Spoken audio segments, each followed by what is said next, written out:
It's the Storytime Equinox. And I think we all know what that is.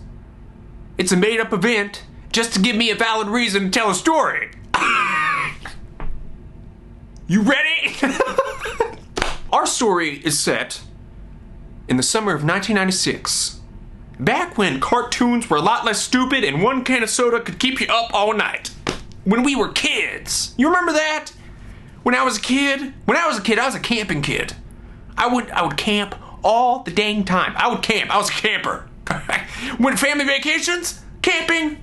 Yeah, I was so into camping that we started doing extreme camping, which is called backpacking, where you take all your crap and you put it in a backpack and then you hike in to Earth and you camp. I would always make sure in my backpack that I would pack all the necessities when I would go camping. Okay, I would pack the bare necessities, like my Game Boy.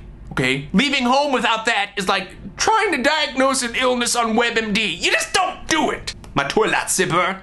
Wilderness doesn't know that that's not real. For all they know, you're just a Jedi on vacay. Duct tape. Okay? When crap hits the fan, wrap that up in tape. Done. 2 pennies for the boatman in case I die. A full sleeve of Chips Ahoy cookies. Power snack. The other sleeve of Chips Ahoy cookies. Separating them makes them easier to pack. Pez for the boatman. My Hershey's baseball cap that I got from King's Dominion. Right there. That's what I pack in my backpack. The necessities.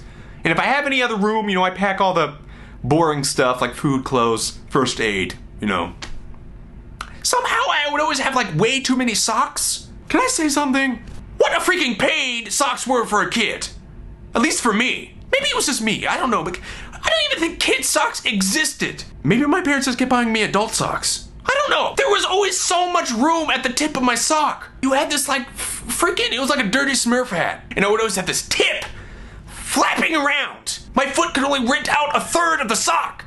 It would just be a poof, a tip. It was like a cotton dune worm.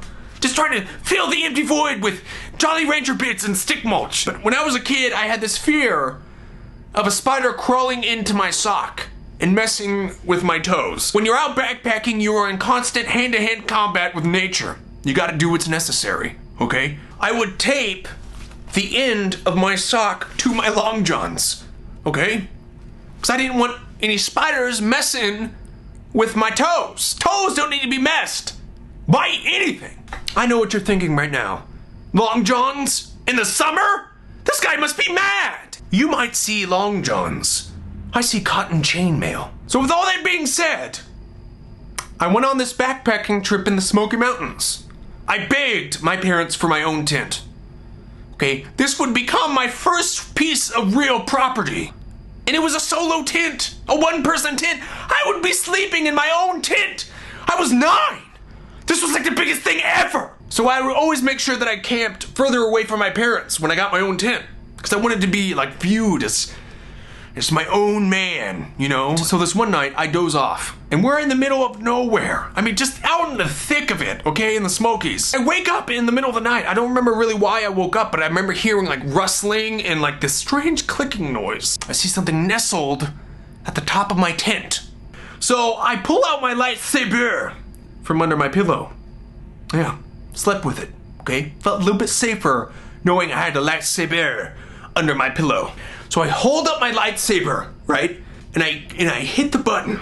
And the lightsaber just slowly lights up. And it lights up a freaking bat. It was just nestled right up into my mesh. The bat fur on its huff was poking through my mesh. Okay, it was in my kingdom. We were both in shock at each other. I mean, my first thought was, it's a bat. I see its nostrils flare. First thing I could think of is like a primal instinct. I just launched my lightsaber back, right? And it flies to the front of the tent. My foot simultaneously tries to kick the bat, right? But my foot does not come down. Its claw got stuck on the tip of my sock, the slouch of my sock. I tried to pull my foot down to get the claw out, but I pull the bat closer to me. The bat is just going ape crazy, flapping, squealing. I remember thinking to myself, I gotta get the sock off. The sock needs to come off. And I look, and I see it. I see my 2-inch thick ring of duct tape attaching my long johns to my kid adult slouch slop sock. I refuse to yell for help. Okay, I didn't want my parents to come to the rescue and then take away my tent. It was not happening, okay? This tent was like a car. It was mine and mine alone. It was my kingdom, okay? And when enemies attack your kingdom, you don't flee. You show them why it's your kingdom. I'm taking the bat out, okay? I reached for my lightsaber, but it was out of reach, okay? I couldn't reach it. I just closed my eyes. I hold up my hand, and I just said, please. And the lightsaber rolls into my freaking hand. My eyes open, and I remember thinking, did that freaking just happen? My tent might have been on a decline, or the wind might have pushed it towards my hand. But I'm gonna choose to believe that I forced that crap to my hand. So as my foot is hanging there, I swing it up, and I start jabbing the bat in its huff. And I was so into it. Okay, I was totally into it too because of the freaking sounds the lightsaber was making. This is my kingdom! Get off my flop sock! And about 10 jabs in, bat releases its claw on the slouch of my sock and flaps away. What a night. It was a dark night.